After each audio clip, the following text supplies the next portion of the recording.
Merci de la parole, Monsieur le ministre. Je voudrais justement aller dans le sens de propos de tout à l'heure du vice-premier ministre, ministre en charge de l'intérieur sécurité. Vous venez de dire que les Américains ont été le premier à pouvoir indexer le Rwanda comme étant le pays qui nous agresse. Mais à l'école, nous avions appris que la grande puissance a la capacité de faire, de refuser de faire faire et parfois d'empêcher de faire. Si réellement les Américains sont nos amis et qu'ils ne veulent pas que malheur nous arrive, qu'on ne viole pas nos femmes, nos filles, nos femmes, etc., pourquoi est-ce qu'avec cette capacité de tout ce que je venais de dire ici, les États-Unis ne peuvent-ils pas dire au Rwanda d'arrêter une bonne fois pour toutes?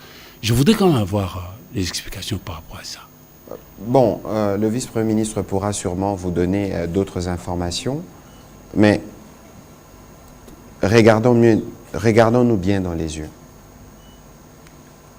Cette guerre, nous sommes le premier à nous battre.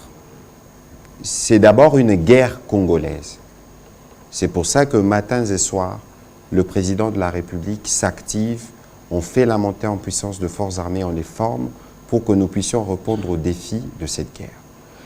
Évidemment, lorsque nous sommes maintenant dans un cadre international, parce qu'il ne faut pas oublier que nous avons déjà plus ou moins sur papier la solution à cette confrontation. La feuille de route de Luanda, le processus de Nairobi.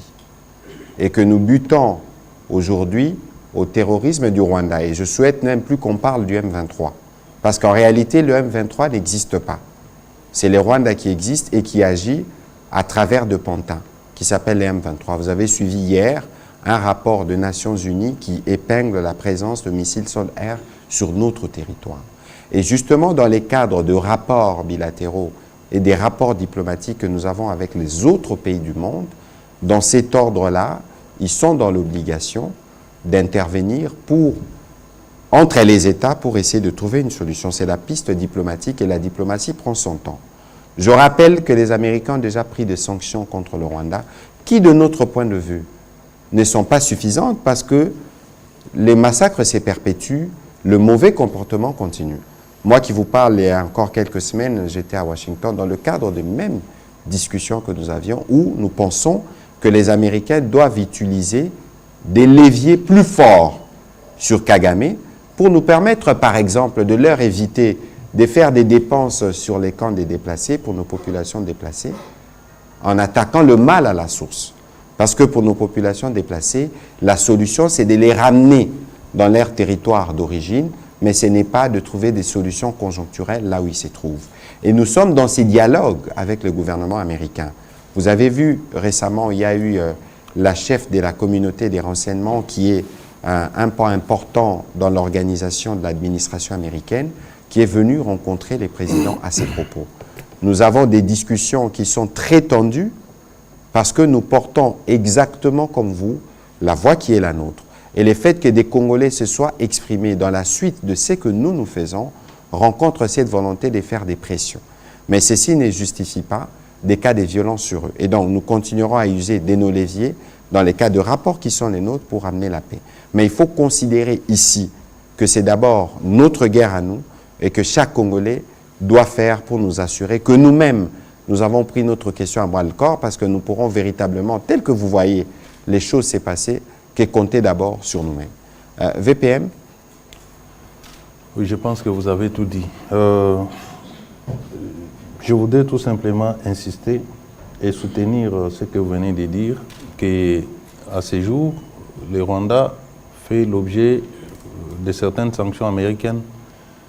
Vous savez, les États-Unis étaient parmi les pays qui finançaient le Rwanda en termes militaires. Aujourd'hui, ce financement a totalement cessé. C'est à la suite de la diplomatie de notre pays qu'on est arrivé à ce résultat-là. Mais comme vous, comme l'ensemble de la population, j'aurais voulu voir les États-Unis venir comme par baguette magique et arrêter la guerre. Mais dans les rapports internationaux, je ne pense pas que ça se passe comme ça. Nous sommes un pays, une nation souveraine, nous devons nous battre. Et ce combat est sur plusieurs fronts.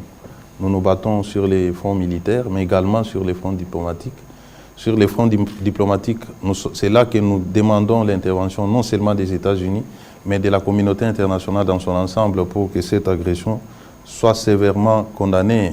Et nous souhaitons que ça ne soit pas seulement des condamnations des lèvres, mais que ça soit accompagné des mesures de coercition contre les dirigeants rwandais qui sont à la base de cette guerre.